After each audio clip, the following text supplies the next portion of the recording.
podcast Bastidores da Política, temos o prazer de receber o assessor especial do deputado Eduardo Suplicy do PT, Leandro Ferreira. Tudo bem, Leandro? Tudo bem, como vai? É um prazer estar aqui com vocês. Prazer é nosso. Leandro, você tem 35 anos, a sua formação é como gestor de políticas públicas pela Universidade de São Paulo.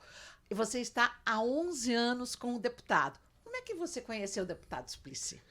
Bom, o Suplicy a gente conhece pela televisão, a gente conhece pela atuação política dele. Então, na verdade, quando eu fiquei próximo do Suplicy, tive esse privilégio, foi a partir justamente da universidade, da minha militância no movimento estudantil.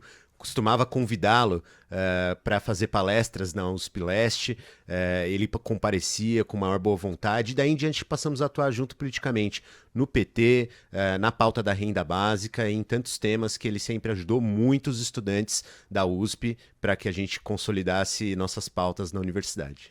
A sua área de estudos é pontuada toda dentro da política. Conta pra gente, você teve essa formação pela USP e depois? Depois eu fui fazer o meu mestrado na área de políticas públicas também, na Universidade Federal do ABC. Esse era um tema em alta, políticas públicas, continua sendo, né? E é um prazer ter sido das primeiras turmas desse campo de estudo na Universidade de São Paulo, e eu recebo hoje muita gente aqui na LESP perguntando, inclusive estudantes, né, que querem prestar vestibular, perguntando como é que é a vida profissional de alguém que passou por esses cursos, né? E eu tenho sempre muito prazer de poder contar, e gente que está na universidade atualmente, né? E agora, até por influência do próprio Suplicy, faço meu doutorado no desenvolvimento econômico na Universidade de Campinas. Então, também pesquisando temas que são correlatos à atuação dele, como a renda básica de cidadania. E como é trabalhar com o deputado Suplicy? Você que começou lá atrás no Senado, gostaria que você falasse um pouco dessa trajetória ao lado do deputado. Quando eu comecei a trabalhar com ele, eu tinha 23 para 24 anos. Você imagina, um garoto, né? E hoje eu com 35 passei praticamente a maior parte da minha vida profissional e política ao lado dele, né? Então, para mim é um privilégio.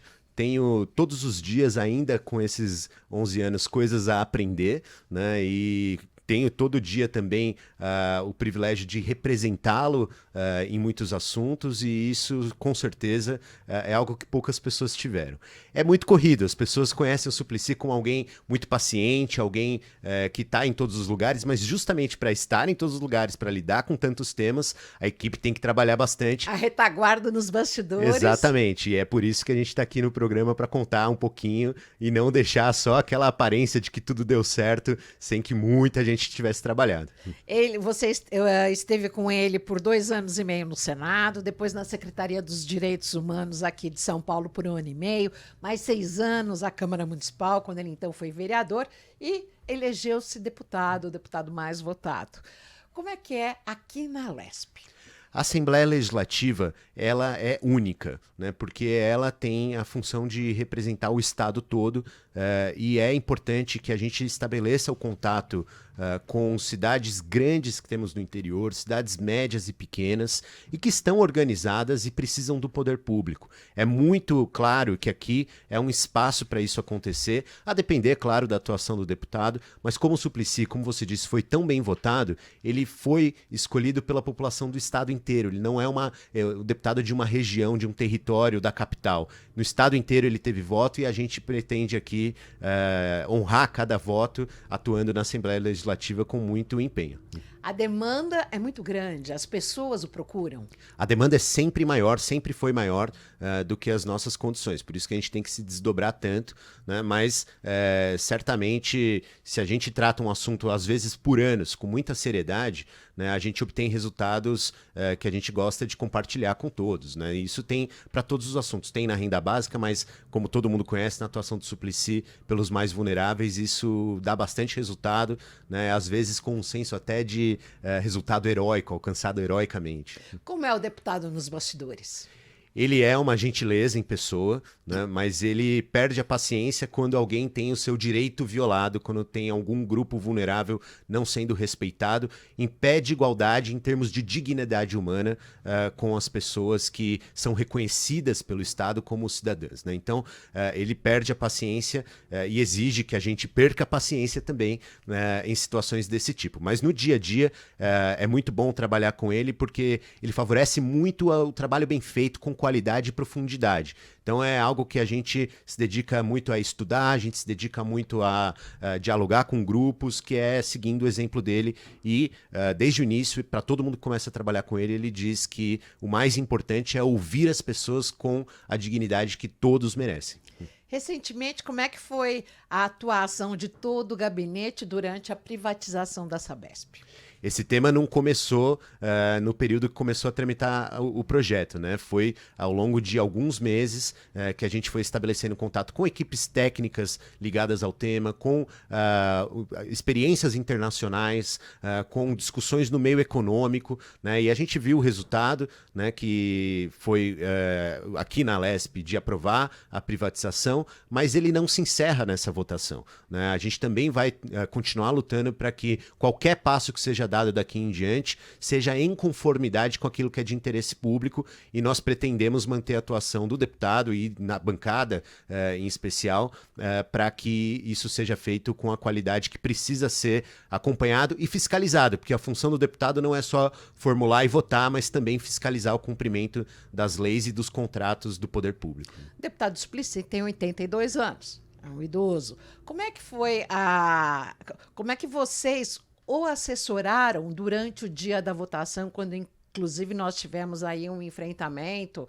da população com a Polícia Militar, foram disparadas aí bombas de gás-pimenta? Nossa preocupação com o Suplicy sempre é de ter os cuidados que ele precisa para estar descansado, estar em condições de exercer o que precisa fazer ali no plenário, né? Então, a nossa preparação para uma votação como essa começa no dia anterior, tirando coisas da agenda para que ele possa dormir mais cedo, tirando compromissos muito pesados ou deslocamentos muito longos, né? O que nem sempre dá certo, porque ele mesmo remarca esses compromissos ou procura outros que nem estavam na agenda, né? Passa a perna em vocês. Justamente, fica acordado até mais tarde, então não é que seja tão simples, mas geralmente esse tipo de preparação começa no dia anterior com o planejamento da agenda, né? Depois a gente tem que também garantir o descanso no pós-votação, mas nessas horas é onde a performance dele é realmente mais impressionante, porque ele dispõe de muita energia ali para demonstrar, né, as posições dele com muita assertividade, que é outra palavra que ele cobra que a gente tenha também, né, muita assertividade na defesa dos direitos das pessoas, e tenho certeza que o desdobramento e fiscalização dessa nova etapa vai continuar dessa forma. E um dia que requisite tanta energia assim, tem alguém da equipe, ou todo mundo da equipe Não, fica... todo mundo. Todo mundo fica preocupado desde a hidratação, alimentação. Ele tem uma nutricionista, né? Todo mundo sabe qual é o cardápio, todo mundo sabe o horário dos remédios, todo mundo sabe os horários dos exercícios. Acho que o que mais faz com que o Suplicy tenha esse vigor que ele tem é que ele nunca deixou de fazer exercício físico na vida. Antes era pugilista, até com algum sucesso como pugilista, né? Mas depois continuou como corredor, como um ginasta, né? E até hoje faz corridas caminhadas e musculação 3 vezes por semana. Eu mesmo já fiz várias vezes junto com ele. Você perdeu o fôlego, ele não? Hoje em dia, acho que o fôlego dele tá melhor que o meu, mas quando eu tinha 23 anos, era pau a pau. Mas voltando ao dia dos bastidores, que foi um dia que exigiu muito, ou mesmo quando teve a questão da inalação do gás-pimenta, como que vocês atuaram? A nossa equipe é composta por advogados, pessoas que acompanham o plenário, né? Então, cada um atuou na frente em que estava, na comunicação, né? Quem estava ali na comunicação ficou atento às redes sociais. Quem estava ali no plenário precisou lidar com aquela situação difícil da atuação da PM ali no dia a dia, na votação, né? No dia da votação. E a gente teve, inclusive, a nossa colega que é advogada indo para a delegacia e tentando garantir o direito das pessoas que foram detidas. Então, tem a atuação do próprio deputado, mas tem também a atuação de toda a equipe procurando acompanhar todas as etapas, mesmo que o deputado não esteja presente. Em relação à saúde dele, vocês tiveram preocupação? Tiraram do ambiente? Ele usou uma máscara, né? E a bancada do PT... Ele já estava com a máscara no bolso, não? Eu não sei dizer. Alguém deve mas ter alguém dado providenciou ali, né? Mas o importante ali foi que houve uma posição da bancada do PT, do PSOL e outros deputados da oposição para que a votação fosse adiada, inclusive por conta das situações que se criaram ali com o gás lacrimogêneo no plenário.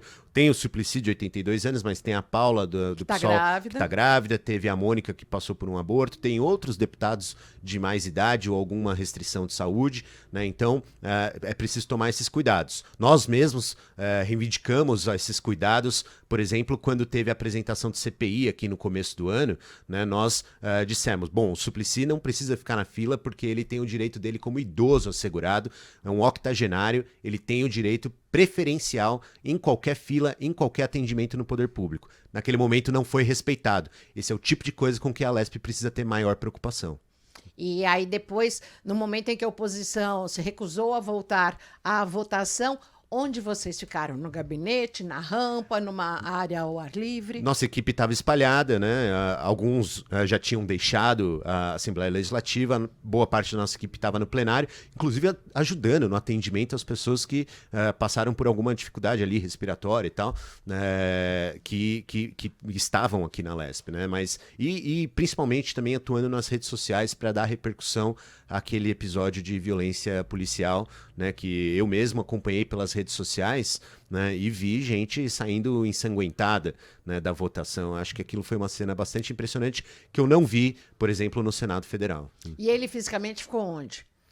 Durante a votação, quando aconteceu ao final da noite? Ele esteve reunido com a bancada nos momentos que a bancada se reuniu, aqui ao lado de fora, né? E depois foi para um compromisso, depois da votação, foi para um compromisso que ele tinha de lançamento de livro do Siddhartha Ribeiro. Então tem essas coisas, né? Eu falei para você, a preparação da agenda envolve limpar a agenda dele, mas ele recoloca os compromissos mesmo depois de um episódio tão difícil como esse da Sabesp. Jornalista do Hard News, do jornalismo diário, de uma TV, jornal ou rádio, tem plantão, trabalha bastante. E assessor como Tem plantão você? também. Tem plantão também. Nós temos uma divisão que pelo menos 2 pessoas estão destacadas para trabalhar até o horário que precisar naquele dia, né? Além de motorista, fotógrafo e gente no background, de casa mesmo, né? Fazendo, por exemplo, postagem de rede social, acompanhando jornal, acompanhando televisão, rádio e assim por diante. Então, tem plantão para assessor também no fim de semana, no feriado. Suplicy nunca tá sozinha. E ele relaxa, fica de pernas cruzadas, vai brincar com os netos, como é que é? Vai brincar com os netos, mas os netos estão crescendo, né? Mas eu mesmo conheci alguns dos netos bebês, hoje já estão enormes, né? Claro que ele tem uma vida familiar, tem um horário ali sagrado no domingo de almoço com os filhos e netos, a gente respeita isso acima de qualquer coisa, é algo que ele faz questão de estabelecer com toda a família, né? Mas esse é o único momento, assim, mais tranquilo, porque Relax para vocês. Ele costuma ir à missa. Em qualquer lugar que ele esteja no domingo, ele vai à missa, né? Então, muitas vezes, parte do nosso plantão tem uma agenda aqui, opa, vamos parar, achar uma missa, vai junto com o Suplicy. Aí é um momento até de, para quem é cristão, para quem é católico, de relaxamento, né? Se você não for, dependendo da experiência, você tem também outros tipos de situações inusitadas. Eu mesmo fui com ele numa missa na Coreia em coreano, né? Então, recentemente. Então, domingo tem um momento missa que precisa ser garantido pelo plantonista, pelo motorista e todo mundo que estiver acompanhando. Ele é adepto frequentador de alguma paróquia aqui em São Paulo? Sim, a paróquia São José fica na rua Dinamarca, próximo à casa dele, né? Mas quando não dá para ir na São José, vai na que tiver mais próximo, inclusive quando tá viajando.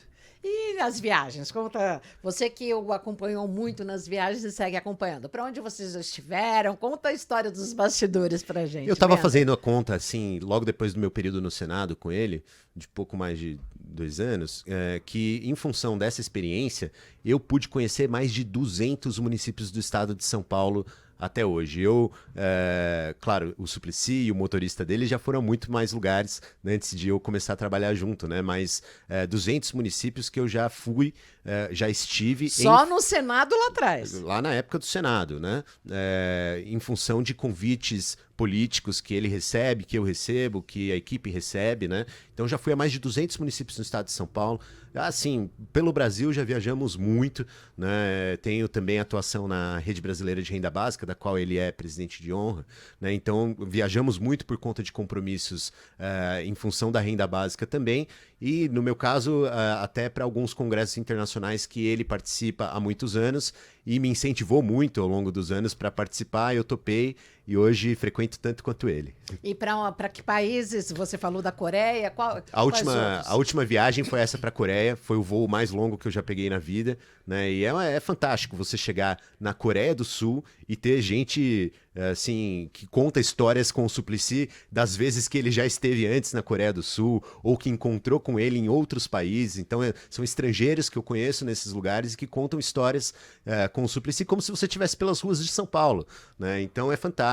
Eu estive com ele recentemente na Coreia, mas fui com ele a Portugal, para a Europa, onde esses congressos costumam acontecer, né? E é sempre um prazer. Onde eu tô, né, eu escuto histórias e falo do Suplicy com muito vigor, assim. Eu estive, por exemplo, na Finlândia sem ele para um desses congressos. Era uma época que ele não poderia ir, né? E assim, parecia que o Congresso estava com uma pessoa importante. Parecia não, estava com uma pessoa importante a menos, né? E fui cobrado lá de centenas de pessoas de mandar um abraço para o Suplicy, de contar como estava no Brasil e assim por diante. E além do inglês, qual outra língua o deputado fala? O Suplicy, ele foi membro do Parlamento do Mercosul, ele foi membro do Parlamento Latino-Americano, né? Então ele arranha um espanhol, né, que dá para se comunicar razoavelmente, ele consegue compreender bem o francês, mas o inglês acho que é uma língua que ele tem uma fluência que acaba sendo a língua com que ele se comunica com estrangeiros no geral, né? E você também? Eu também, né? Sempre fui muito incentivado por ele a continuar estudando, então no dia a dia a gente usa o inglês para se comunicar. Às vezes chega e-mail aqui no e-mail institucional da Assembleia Legislativa de gente de fora do país que quer saber do Suplicy, que quer saber dos projetos dele, e a gente responde tudo isso em inglês, entra em contato e marca as coisas, dá entrevista, tudo em inglês. Nos bastidores, como é que é ele no gabinete ou eu viajando com vocês? Ele é 100% só trabalho ou ele procura saber da vida pessoal, do assessor, ou mesmo da vida dele, ele compartilha? Como é que é? Olha, eu vou te contar das minhas experiências, né? Eu tenho um filho de 6 anos, chama Jorge, né? Nasceu em 2017, já trabalhava com o Suplicy há algum tempo, né? O Suplicy muito carinhoso pessoalmente conosco, né? Mas eu estava lá na maternidade, aqui no Amparo Maternal, na Vila Mariana, né? O Jorge já tinha nascido, assim, um domingo de manhã, aí chega no final da tarde, o segurança sobe e fala assim, você é o Leandro? Eu falei, sou o Leandro. Então tem aqui um senhor aqui embaixo que disse que te conhece, quer muito visitar você, sua família, quer conhecer seu filho. Eu falei, claro, o nome dele é Eduardo. É Eduardo, sim.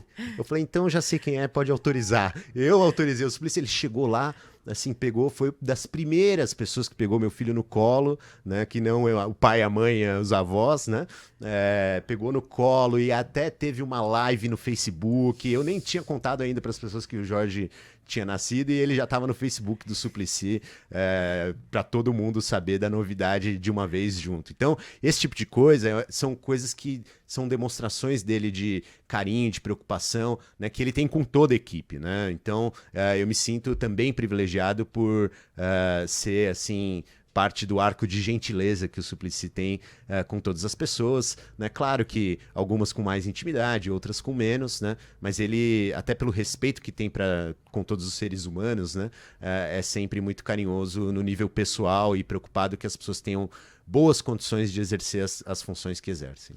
Em relação à cozinha, o deputado gosta de cozinhar? Cozinhar menos, né? Mas ele é bom de garfo. Eu já estive com ele assim em várias situações de comer em acampamento do MST, de comer em restaurante inusitado ao redor do mundo, de comer em refeitório de universidade, refeitório de hospital, de comer em bons restaurantes também, porque tem essa parte, né? Ele é bom de garfo, com ele não tem tempo ruim, né? Gosta muito de se alimentar bem, né? Tomar um bom café café da manhã, né? E esse ele prepara um pouco mais ali as frutas dele, né? O cereal dele é algo que ele gosta muito, né?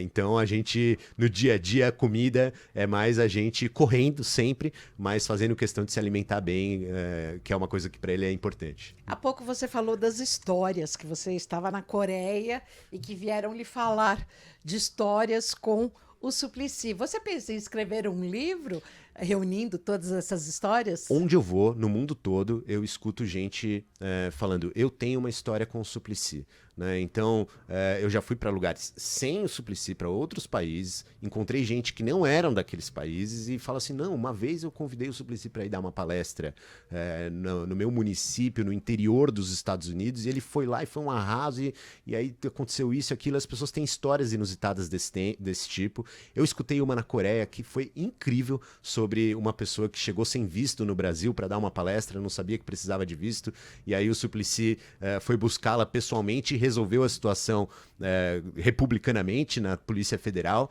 né? Mas são histórias inacreditáveis que eu escuto por toda parte, e eu costumo dizer para as pessoas, mandem para mim por escrito essas histórias, que eu coleciono todas elas, e quem sabe isso um dia possa virar algo disponível para todo mundo. Eu espero que sim, né? Porque tem algumas coisas que são de fato muito impactantes. Eu mesmo tenho as minhas, algumas estão bem anotadinhas para um momento desse. Revela então aqui pra gente, nos bastidores da política. Olha, a primeira coisa assim, acho que o meu primeiro dia de trabalho com o Suplicy foi muito marcante, né? Ele me chamou para tomar um café da manhã na casa dele, com ele, eu fui, né? Ele olhou para mim e falou assim, uma coisa muito importante para trabalhar comigo é que você sempre precisa ter uma cueca na mochila. Como é que é? Uma cueca na mochila é sempre importante. Por exemplo, agora nós estamos indo a Santo Antônio do Pinhal. Você vai comigo, né? E se der, a gente volta. Se der, a gente não volta. E de fato, chegamos lá, era um show do Racionais, do Supla, do João e de outros artistas, do Chico César, né? Caiu uma chuva torrencial, o carro ficou atolado, né? Não tinha a menor condição de voltar para São Paulo, e de fato eu precisei da cueca, que por sorte eu tinha na mochila. E desde lá até hoje eu nunca deixo de ter uma cueca na mochila. Objeto essencial. Item a roupa indispensável. íntima e a escova de dente. Item indispensável de trabalho com o Suplicy. A escova de dente você pode comprar numa farmácia. A cueca já é mais difícil. Ainda mais se você tiver as suas preferidas, como eu tenho, você precisa levar. E ele tem uma mochila, ele tem uma mala, como é que Até aqui no gabinete tem também uma reserva de roupa, né? Muitas vezes teve lá um episódio famoso no Senado, né? Que a Polícia Legislativa estava impedindo lá a entrada, caiu, teve um cachorro que mordeu, rasgou a roupa. Então, essas coisas foram ensinando a equipe, desde antes de eu fazer parte, né? Que a gente precisa ter uma muda de roupa, uma necessaire ali, sempre preparada no carro, no gabinete, né? Para estar disponível para os Ele tem alguma mania? A mania que ele tem são os exercícios. Ele, de fato, trata isso como uma mania que faz bem para ele. Ele fica nervoso se não fizer, né? Então, tem algumas dessas manias. E acho que algumas outras mais atuais que afetam todo mundo, que é aquela de ficar checando o celular toda hora. Às vezes a gente puxa a orelha e fala assim, presta atenção aí nessa reunião. Deixa esse WhatsApp para o assessor responder, né? Então tem essas coisas, né? Tem a questão também que você falou quando o Jorge nasceu, seu filho nasceu, que ele mesmo teve a iniciativa de fazer uma live direto da maternidade. No Facebook. A época era o Facebook. Como é que é ele com o celular? Com essa questão de eu mesmo vou abrir, vou escrever, vou fazer, ou ele delega? Não, é assim. O Suplicy faz questão que todas as pessoas tenham acesso a ele diretamente. Então, o cartãozinho aqui do gabinete tem o celular dele. Qualquer pessoa que passar ali vai sair com o celular dele no bolso. E as pessoas ligam, né? Então ele faz questão que as pessoas tenham acesso a ele diretamente. Ligam ou mandam mensagem no WhatsApp. Só que as mensagens no WhatsApp são inviáveis de serem administradas, né? Principalmente se ele não tiver alguém ajudando. Então ele responde as mensagens pessoais dele, se comunica um pouco com a equipe, mas ele não tem condições, muita mensagem mesmo. É inadministrável. E aí a gente ajuda com isso e com os canais de redes sociais. Suplicy e as redes sociais foi um match perfeito, assim, porque essa coisa de ter acesso direto ao povo foi facilitado pelas redes sociais, especialmente no começo, em que os algoritmos não eram tão perversos, né? Então ele gostava muito de checar, saber do impacto, saber dos comentários, ler os comentários, né?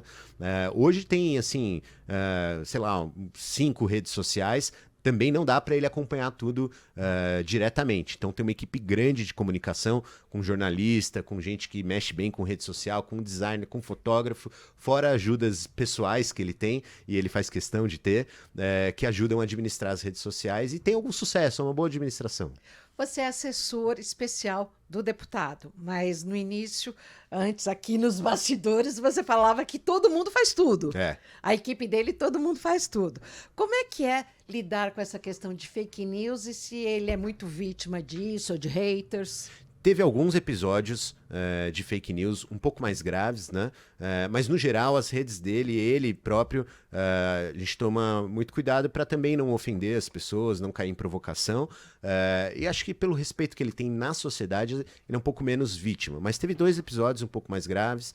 Um deles foi uma montagem bastante grosseira, assim, de uma bandeira do Brasil sendo queimada, e ele, por ter passado no mesmo protesto, mas não ter participado disso, fizeram uma montagem grosseira como se ele estivesse sendo parte, ou pelo menos conivente, desse episódio de queimar a bandeira. Foi um desses... uma dessas pessoas, lideranças de internet, assim, radicais de direita, que hoje tem aí esses movimentos todos, né, que essa pessoa cresceu desse jeito, inclusive com uma fake news em torno do Suplicy, que foi essa, a respeito da queima da bandeira. E o Suplicy se incomodou muito, porque ele respeita muito todos os símbolos nacionais.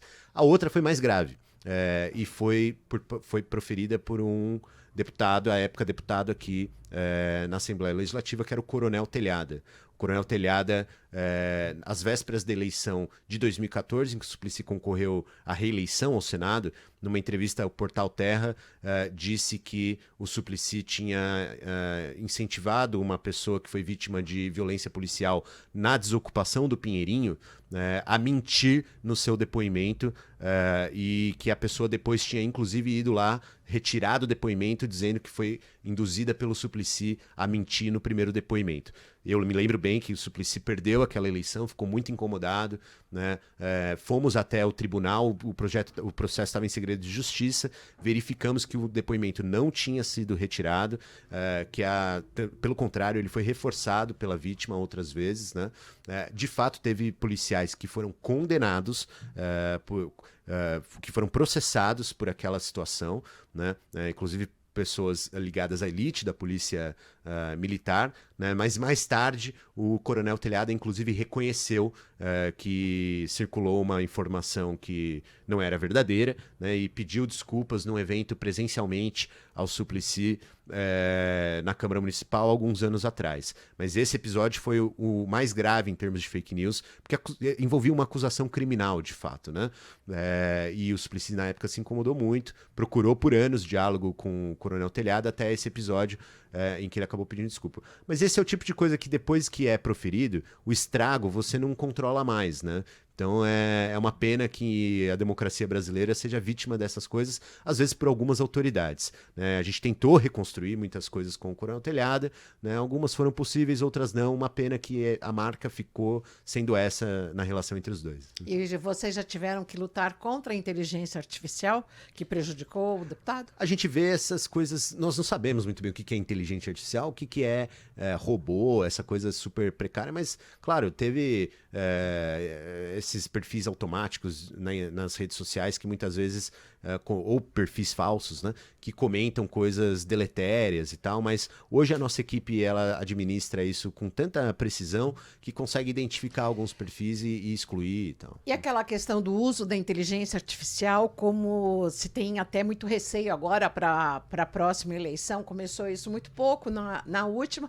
mas como eu dou exemplo do Dr. Drauzio Varela, que todo mundo sabe, que ele não vende remédio nenhum e que vira e volta a gente tem nas redes sociais ele vendendo remédio, aí daí o site dele vai e publica. Ele não vende remédio nenhum, que isso é utilizado através do deepfake, né? Eu vi uma do Drauzio também sobre ele apoiar candidatos, coisa que ele nunca fez, Sim, né? sim. Então, esse deepfake nós não identificamos nada assim até agora que... Não foi vítima. Nada que tenha tido impacto, pelo menos, né? Mas, claro, o pessoal lá da nossa equipe também tem o trabalho de ficar checando as coisas em Dá torno mais disso. trabalho fazer o certo, fazer o trabalho ou correr atrás do hater, da fake? O Suplicy, ele tem uma posição que talvez não seja o que os especialistas em redes sociais recomendariam, que nós temos que fazer o nosso trabalho bem feito. Se a gente fizer o nosso trabalho bem feito e mostrar o nosso trabalho para as pessoas sendo bem feito, nós não vamos precisar ficar desmentindo coisas que são inverdades evidentes, né?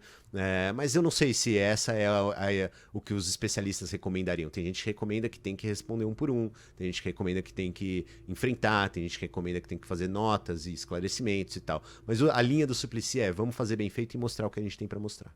Além do seu dia a dia aqui na Alesp, assessorando o deputado Suplicy, você também atua na Rede Brasileira de Renda Básica, onde o deputado é presidente de honra. O que você faz na rede?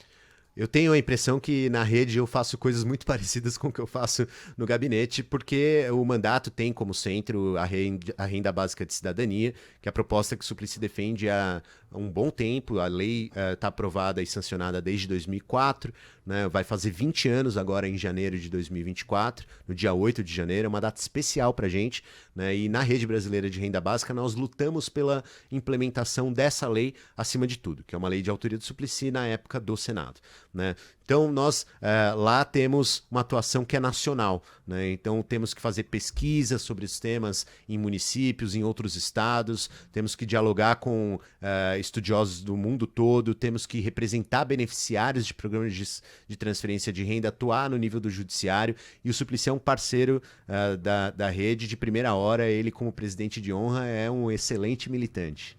Você é o caçula do gabinete? Não, já fui. Na época do Senado eu fui, né? Mas aqui a gente tem os estagiários, esses sim são os caçulas, né? Mas eu gosto de pensar que eu já fui e que hoje novos ocupam esse lugar, e talvez o meu papel seja de convencê-los ainda mais das mesmas coisas que o Suplicy fala, por exemplo, a renda básica de cidadania. Em relação a essa questão do dia a dia, voltando à questão das vésperas aí do processo da votação da privatização da Sabesp, diz que ele largou uma reunião e foi para o Palácio dos Bandeirantes. Como é que foi isso? A gente estava em reunião de equipe, né? Foi um negócio assim impressionante. Ele tentando falar com o governador, primeiro por telefone, né? Queria dizer que a população precisava de outros canais para ser ouvida sobre a privatização da Sabesp, inclusive a possibilidade de um plebiscito ou referendo, né? E ele queria falar com o governador a respeito disso.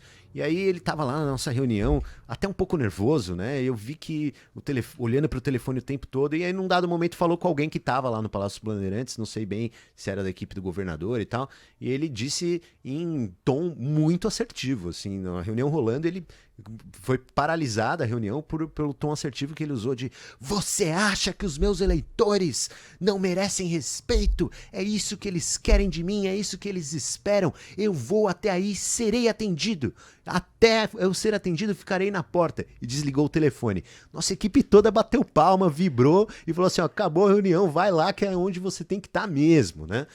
E foi, né? Foi até o Palácio Bandeirantes, a deputada Marcialia o acompanhou, né? E não conseguiu falar com o governador, mas tudo isso fez parte do contexto dessa votação da Sabesp, que a gente achava que poderia ter ocorrido de uma forma muito mais aberta aos debates do que acabou sendo, e acho que a violência policial usada é um pouco demonstração do que não se ouviu o Suplicy nesse processo todo. Qual a quantidade de votos que ele teve aqui para a Alesp? 807.015 votos. Eu espero que os 807 mil estejam se sentindo bem representados até aqui. No caso dele, quando a gente fala de um político, ele se elegeu. Aí, passado o primeiro ano, ele tem a reta pela frente para uma nova reeleição, que é o que ele deseja.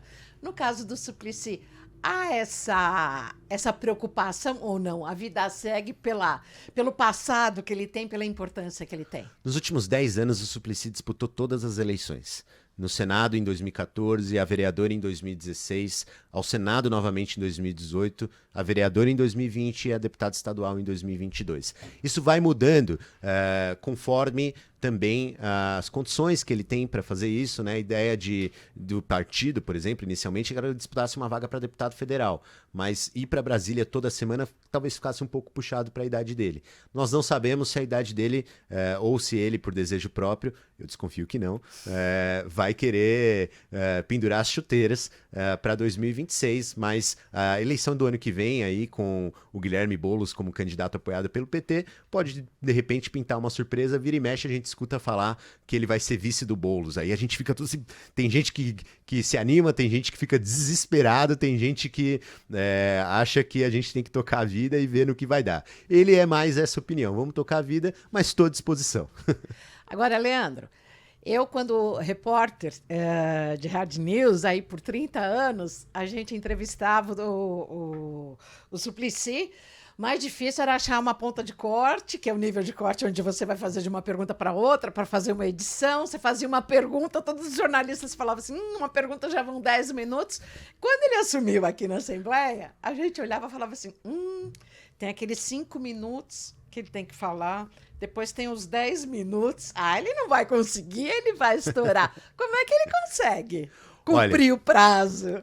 Olha, e não tomar a campainha. Eu tenho certeza que você ouviu muito sobre a renda básica nessas entrevistas. Sim. Se deixar, vai por aí. Mas o que a gente faz nesses momentos de comissão, de audiências públicas e de plenário, é preparar um texto, geralmente sobre o tema que está sendo discutido, e ele projeto aceita. de lei. Ele até prefere, ele gosta, né? Porque tem informações que, de fato, algumas são difíceis de você lembrar de cabeça e tal. Então, algum assessor que cuida do tema prepara um texto, né? E ele segue esse texto, que geralmente está já preocupado com o tempo de fala que ele tem. Mesmo assim, escapa, igual na entrevista que você fazia, né? Mas a especialidade dele inclusive, dar uma esticadinha e convencer as pessoas de que está tudo bem. E aqui, então, ele segue através dos nossos textos. Dos textos, ele vai à tribuna e tudo bem. Aqui na tribuna, ele tem bastante oportunidade de falar, porque, de fato, o plenário muitas vezes fica vazio, né? Então, na primeira ele segue o texto, na segunda o texto reserva, na terceira ele vai pro jeito que ele quiser e tiver condições ali do plenário dele falar. Então, muitas vezes, a gente gosta muito, e ele gosta muito, nos ensina isso, a repercutir assuntos que estão sendo discutidos na sociedade, por exemplo, nos jornais. Então, ele às vezes vai lá e eu vou falar então sobre o que está no jornal hoje, lê uma notícia. Quer coisa fria? Não. Jamais. É sempre a quente. Né? E o que tiver no jornal no dia, ele lê o texto, principalmente se for algo que tem a ver com o que está sendo debatido aqui. A gente não tem campainha aqui, mas a nossa diretora de imagem já está apitando ali.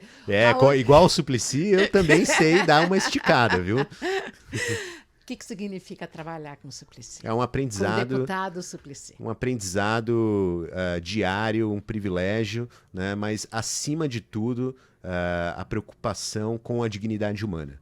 Em todos os sentidos. Você amplia a sua visão do que é a dignidade humana e o que ela deve ser.